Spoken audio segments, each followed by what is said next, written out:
Hello दोस्तों, मैं doctor रश्मि त्रिपाठी आपका अपने चैनल लव फाइटर्स एकेडमी में स्वागत करती हूँ।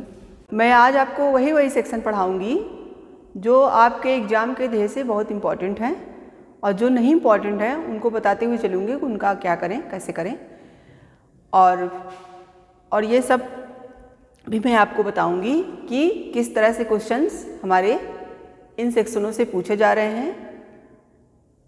तो चलिए फिर मैं अपना वीडियो स्टार्ट करती हूँ।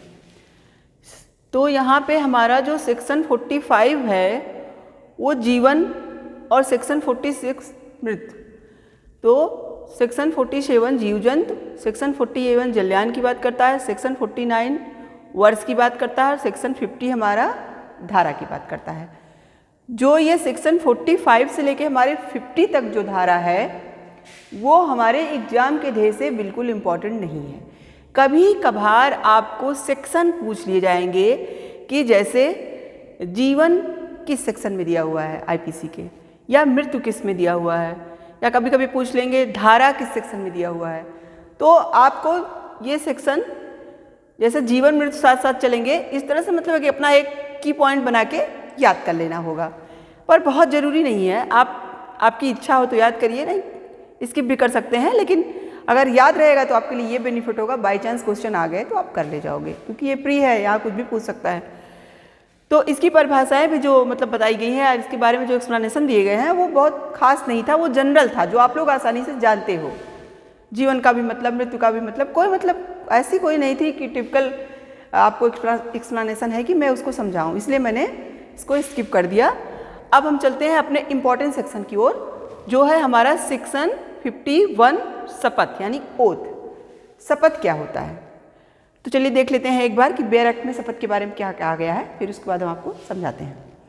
विधि द्वारा प्रतिस्थापित सत्यनिष्ठ प्रतिज्ञान और ऐसी कोई घोषणा जिसका किसी लोक सेवक के समक्ष या न्यायालय के समक्ष या कहीं और सबूत के प्रयोजन के लिए विधि द्वारा अपेक्षित या प्राधिकृत शपथ के अंतर्गत आता है।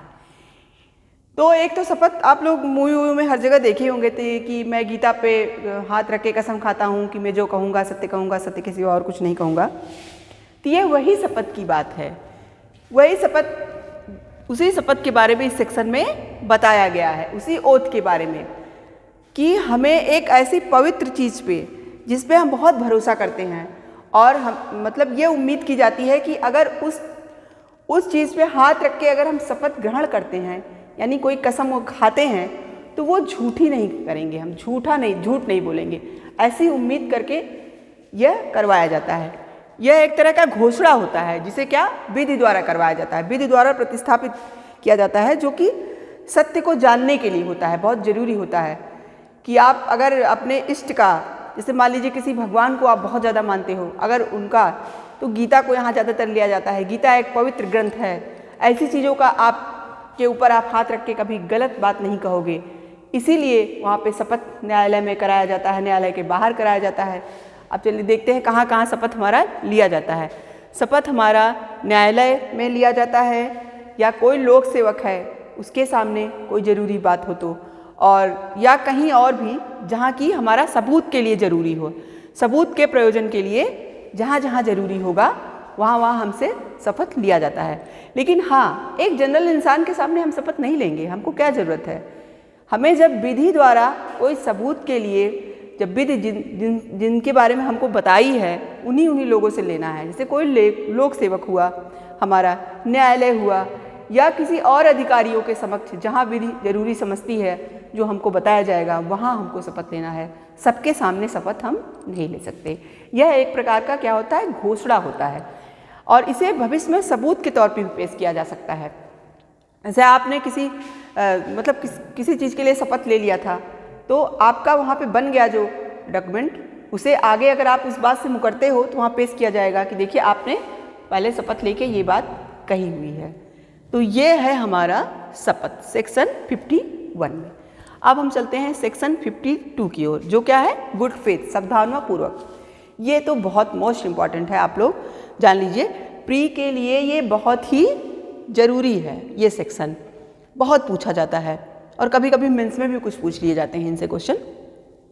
तो यहाँ पे हमें दो बातों के लिए कही जाएगी कि गुड फेथ में दो चीज़ें होंगी तो हमारा वो गुड फेथ नहीं होगा।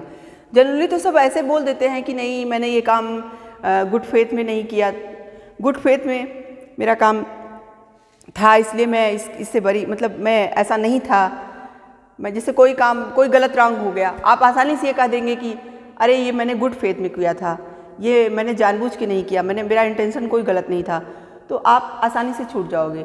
इसीलिए इन्हीं सब बातों को ध्यान में रखते हुए आईपीसी का सेक्शन 52 हमें दो चीज़ें बताता है जिनमें अगर गुड फेथ नहीं हुआ है तो हमारा वो गुड फेथ नहीं माना जाएगा। वो दो चीज़ें क्या हैं?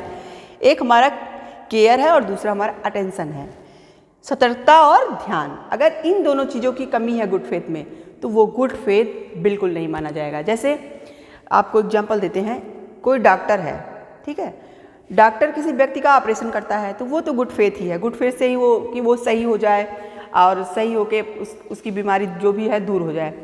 तो किसी व्यक्ति का ऑपरेशन करता है तो क्या करता है, वो गलती से कैंची उसके पेट में छोड़ देता है। तो कुछ दिनों के बाद जब उस पेशेंट के पेट में दर्द होता है तो वो जब जांच करवाता है पता चलता है कि उसके पेट में कैंची डॉक्टर ने छोड़ दी। तो अब डॉक्टर यहाँ गुड फेथ नहीं ले सकता कि कहे कि मैंने तो उनका ऑपरेशन गुड फेथ में किया था, तो हम जानबूझ के तो मैंने कैंची छोड़ी नहीं, तो उसमें मेरी क्या गलती होगी? वहाँ गलती होगी, आपने केयर और अटेंशन से काम को नहीं किया था, इसलिए वहाँ पे गुड फेथ नहीं बोला जाएगा। गुड फेथ से वो वर्क आप नहीं कर रहे हो। तो हमारा सेक्शन 52 यही बताता है कि कोई गुड फेथ तभी कहलाएगा कोई वर्क जब आपने केयर और अटेंशन के साथ कोई काम किया है। तो सेक्शन 52 में हमें क्या कीवर्ड दो याद रखनी है? केयर और अटेंशन, ध्यान और सतर्कता के साथ हमें कोई काम करना है तभी वो हमारा गुड फेथ का बात कहलाएगी, नहीं तो गुड फेथ नहीं होगा वहाँ पे। अब चलिए नेक्स्ट सेक्शन की तरफ। सेक्शन 52A सश्रय हार्बर शब्द है। तो सश्रय शब्द का पहले हम समझते हैं मतलब क्या होता है, फिर बताते हैं कहाँ कहाँ कैसे लागू होगा। इस सश्रय शब्द के अंतर्गत किसी व्यक्ति को आश्रय, भोजन, पेय, धन, वस्त्र, गोली, बारूद, प्रवण के साधन देना, किसी व्यक्ति की सहायता पकड़े जाने से बचने के लिए करता है तो वहाँ हार्बर यानी सश्रय शब्द होगा। यानी कि कोई अपराधी व्यक्ति है और वो पुलिस के कैद से भागा है और आप अगर उसकी हेल्प, उसे किसी प्रकार का वाहन दे के, मतलब गाड़ी वाड़ी दे दिए इससे वो भाग जाए, या कोई धन देते हो, या कोई गोली बारूद उसको दे करके उसकी मदद करते हो, या कोई पीने की चीज़ देते हो, पहनने की चीज़ देते हो, खाने की चीज़ देते हो, यहाँ तक कि जो चीज़ें उसकी ज़रूरत की हैं उन चीज़ों में से आप कोई भी चीज़ उसे देते हो, अपराधी को भागने में मदद करते हो, तो वहाँ पे आप सश्रय के अपराधी माने जाओगे कि आपने किसी अपराधी व्यक्ति की मदद किया। यह सेक्शन दो व्यक्तियों को सश्रय से छूट देता है। एक जैसे पति पत्नी है, अगर पत्नी ने अपने पति को सश्रय दिया तो वहाँ पे कोई अपराध नहीं माना जाता, या पति ने अपनी पत्नी को सश्रय दिया तो वहाँ पे कोई अपराध नहीं होगा। लेकिन हाँ, हमारा दो सेक्शन है आईपीसी का जो ये कहता है कि पति पत्नी भी सश्रय नहीं दे सकते हैं। कौन सा है सेक्शन? एक है हमारा सेक्शन 130, एक सेक्शन 157। अब मोटे मोटे में मैं बता देती हूँ कि 130 में क्या कहा गया है, 157 में क्या बात कही गई है, जिसमें पति पत्नी एक दूसरे की को सश्रय नहीं दे सकते हैं। तो जो हमारा 130 है वो राज कैदी हो कोई या युद्ध का कैदी हो, तो उसको वो भागा होगा हो, तो अगर उसका पति है, मान लीजिए कोई राज कैदी है या युद्ध का कैदी है और वो भागा है, तो अगर पत्नी वहाँ मदद करती है तो वो सश्रय की गुनहगार मानी जाएगी, अपराधी कही जाएगी। और एक सेक्शन और है 157, उसमें क्या कहा गया है, विधि विरुद्ध जमाव में अगर भाड़े का कोई व्यक्ति लाया गया है तो आप अगर उसकी मदद वहाँ पे करते हो, अगर वो भाग रहा है पुलिस से तो उसको भगाने में आप उसकी मदद कर रहे हो किसी भी तरीके से, तब वहाँ पे आप, अगर आपका पति ही होगा तो भी आप अपराधी माने जाओगे सश्रय के। ये चाहे पत्नी हो या पति हो, आप मदद नहीं कर सकते। तो हमारी दो धाराएं हैं जो हमें ऐसा करने से रोकती हैं। सेक्शन 130 और सेक्शन 157 पति पत्नी के केस में भी नहीं लागू होगा। तो ये हमारा था सश्रय। तो आशा करते हैं कि आपको ये सब समझ में आ गया होगा।